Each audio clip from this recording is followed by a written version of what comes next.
tere tulemast Rakvere kunstimaja staadionile algavad Eesti jalgpallimeistrivõistluste teise liiga reisivoolu mängud kohtuvad Rakvere jalgpalliklubi Tarvas ja Pärnu linnameeskond. Number 19, Tarmo Rebane, 18, Viktor Saar.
Täna Seara.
Pärnu linnameeskonna treener Gert Oes, palju õnne.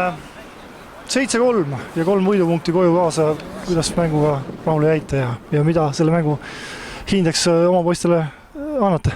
No aitüma võidu ees kõigepealt ja võit on alati ja skoor näitab nüüd väga palju väravaid teeme ja ütleme, oleks võid nii 3-4 tükki veel lüüa. Indeks või? Ütleme, et niisugune 4 ja 5 vahel, et vahepeal, kui isegi 3-1 ees olime ja 3-3 löödi, siis tekkis juba kartus, et kordub eelmise aasta stsenaarium, kus mitu mängu lasime lõpus niimoodi ära. Nii võidu käest kui ka viigi käest ära. Aga õnneks see aasta siis poisid kas on tugevamaks saanud ja meel nagu kindlam ja suutsime ikka 3 võidupunkti ära tuua. Pärnu linnameeskond tundub selline noore koosseisuga meeskond, et kui palju muudatusi teil 2 hooaja vahel on toimunud? Ütleme, 2 hooaja vahel on meil mängijaid juurde tulnud.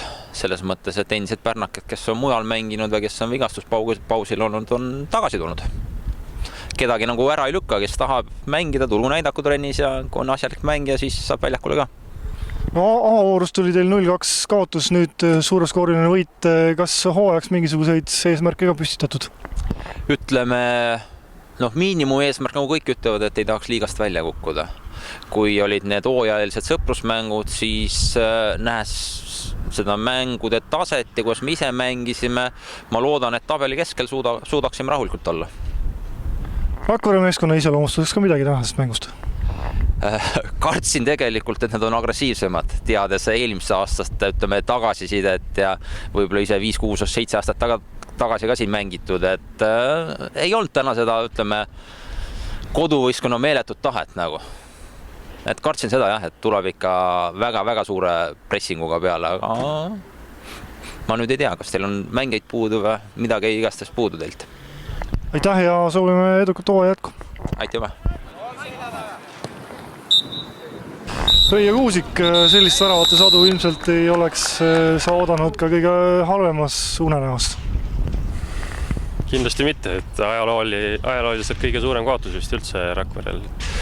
Et nii palju me ametlikes mängudes ei olegi vist kaadanud. Et tulime küll 3-3 tagasi, aga siis juhtus katastroof, et kõik, mis sai valesti minna, läks valesti.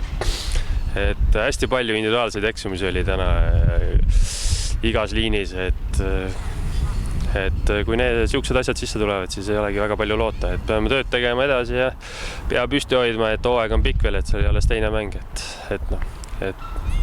elu läheb edasi. No värava võimalusi ja momente jagus tegelikult täna piisavalt, et ründeliin oli heal tasemel, kaitse samas tundus mulle endale, et sellist üksteise mõistmist nii väga palju ei olnud ja ilmselt annab paari olulise mehe puudumine ka tunda. Jah, et meil see kaitseliiniga on nagu on, et iga mäng peame proovima uut kaitseliini, sest olude sunnil mängijad saavad käia erinevatel mängudel ja see koostöö lihvimine võtab aega, et see 2 mänguga veel nii hästi välja kindlasti ei tule, aga ründajad 3 väravaga kaotada, seda ei tule just tihti ette, aga täna see nii oli kahjuks.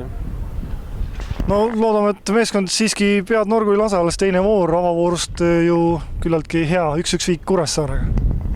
Ei, kindlasti oleme ennegi rasketes seisudes olnud ja võitleme ja töötame edasi, et kindlasti loodan, et poisid hoiavad pea püsti ja hooaeg läheb edasi. Ei ole hull.